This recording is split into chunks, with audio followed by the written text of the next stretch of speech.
بسم اللہ الرحمن الرحیم۔ السلام علیکم۔ خزانے کی تلاش میں آپ سب کو خوش آمدید۔ چلتے ہیں آج کی نئی قسط کی طرف، لیکن سب سے پہلے سمجھداروں کے لیے ایک اشارہ اور ایک یاد دہانی۔ ناظرین، ایک روز رسول اللہ صلی اللہ علیہ وآلہ وسلم کوہ صفا کی طرف سے گزر رہے تھے۔ اتفاق سے ابو جہل بھی اسی طرف سے آ نکلا۔ آپ کو دیکھ کر بہت کچھ سخت و سخت کہا، مگر آپ نے ابو جہل کے ناشائستہ کلمات کا کوئی جواب نہیں دیا۔ جواب جاہلاں باشد خاموشی، اور تشریف لے گئے۔ عبداللہ بن جدعان کی باندی یہ تمام واقعات دیکھ رہی تھی۔ اتنے ہی میں حضرت حمزہ شکار سے اپنا تیر کمان لیے ہوئے واپس آئے۔ عبداللہ بن جدعان کی باندی نے حضرت حمزہ کو دیکھ کر کہا، اے ابو عمارہ، کاش تم اس وقت موجود ہوتے جب ابو جہل تمہارے بھتیجے کو نہایت سخت و سخت اور نازیبا کلمات کہہ رہا تھا۔ سنتے ہی حضرت حمزہ کی امیت و غیرت جوش میں آ گئی۔ وہیں سے ابو جہل کی تلاش میں روانہ ہوئے۔ حضرت حمزہ کا یہ معمول تھا کہ جب شکار سے واپس آتے تو سب سے پہلے حرم میں حاضر ہوتے۔ اسی معمول کے مطابق حرم میں پہنچتے ہی دیکھتے کیا ہیں کہ ابو جہل قریش کی ایک جماعت میں بیٹھا ہوا ہے۔ پہنچتے ہی اس کے سر پر اس زور سے کمان ماری کہ سر زخمی ہو گیا، اور کہا، تو محمد صلی اللہ علیہ وآلہ وسلم کو گالیاں دیتا ہے؟ میں خود ان کے دین پر ہوں۔ بعض حاضرین مجلس نے چاہا کہ ابو جہل کی حمایت کے لیے کھڑے ہوں، لیکن ابو جہل نے خود ہی سب کو روک دیا اور کہا، آج میں نے ان کے بھتیجے کو بہت سخت و سخت کہا ہے، حمزہ کو ان کے حال پر چھوڑ دو۔ بعض حاضرین مجلس نے حضرت حمزہ رضی اللہ تعالیٰ عنہ سے مخاطب ہو کر یہ کہا، اے حمزہ، کیا تم صابی یعنی بے دین ہو گئے ہو؟ حضرت حمزہ رضی اللہ تعالیٰ عنہ نے فرمایا، مجھ پر رسول اللہ صلی اللہ علیہ وآلہ وسلم کی حقانیت اور صداقت خوب آشکار ہو گئی ہے۔ میں گواہی دیتا ہوں کہ آپ صلی اللہ علیہ وآلہ وسلم اللہ کے رسول ہیں، اور جو آپ فرماتے ہیں وہ سراسر حق ہے، اور میں کبھی اس سے باز نہیں آؤں گا۔ تم سے جو ہو سکتا ہے کر لو۔ ناظرین، حضرت حمزہ یہ کہہ کر واپس گھر آئے۔ شیطان نے وسوسہ ڈالا کہ اے حمزہ، تم قریش کے سردار ہو، تم نے اس صحابی کا کیسے اتباع کیا اور اپنے آباء و اجداد کا دین کیوں چھوڑ دیا؟ اس سے مر جانا بہتر ہے۔ جس سے حضرت حمزہ کچھ تردد اور اشتباہ میں پڑ گئے۔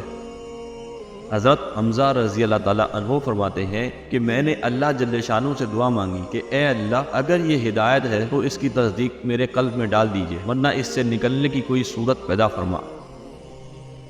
اور ایک اور روایت میں یہ ہے کہ تمام شب اسی بے چینی اور اضطراب میں گزری، ایک لمحے کے لیے بھی آنکھ نہ لگی۔ جب کسی طرح یہ اضطراب اور بے چینی ختم نہ ہوئی تو حرم میں حاضر ہوا اور نہایت آہوزاری سے دعا مانگی کہ اے اللہ، میرا سینہ حق کے لیے کھول دیجئے اور اس شک اور تردد کو دور فرما دیجئے۔ دعا ابھی ختم نہ ہوئی تھی کہ یکلخت تمام خیالات باطلہ میرے قلب سے صاف ہو گئے اور دل اذعان اور ایقان سے لبریز ہو گیا۔ صبح ہوتے ہی آپ صلی اللہ علیہ وآلہ وسلم کی خدمت بابرکت میں حاضر ہوا اور تمام واقعہ عرض کیا۔ آپ نے میرے استقامت اور اسلام پر قائم اور ثابت رہنے کی دعا فرمائی۔ ناظرین، مستدرک حاکم میں ہے کہ حضرت حمزہ جب آپ کی خدمت میں حاضر ہوئے تو یہ کہا، میں گواہی دیتا ہوں کہ حقیقتاً آپ یقیناً سچے نبی ہیں، تصدیق کرنے والے اور پہچاننے والی کی سی گواہی دیتا ہوں۔ ناظرین، ساتھ میں انہوں نے یہ بھی کہا کہ اے میرے بھتیجے، آپ اپنے دین کو علل اعلان ظاہر فرمائیے۔ خدا کی قسم، مجھ کو دنیا و مافیہ بھی ملے تب بھی میں آپ کا دین چھوڑ کر آبائی دین اختیار نہ کروں گا۔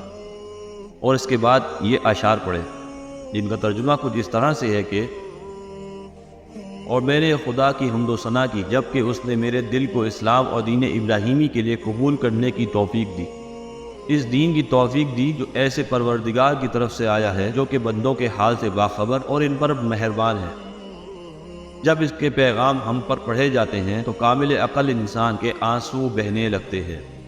وہ خدا کے پیغام جن کو احمد مجتبیٰ صلی اللہ علیہ وآلہ وسلم لوگوں کی ہدایت کے لیے لے کر آئے ہیں، جو صاف صاف اور واضح آیتیں ہیں، اور احمد مجتبیٰ خدا کے برگزیدہ بندے ہیں اور ہم میں واجب الاطاعت ہیں۔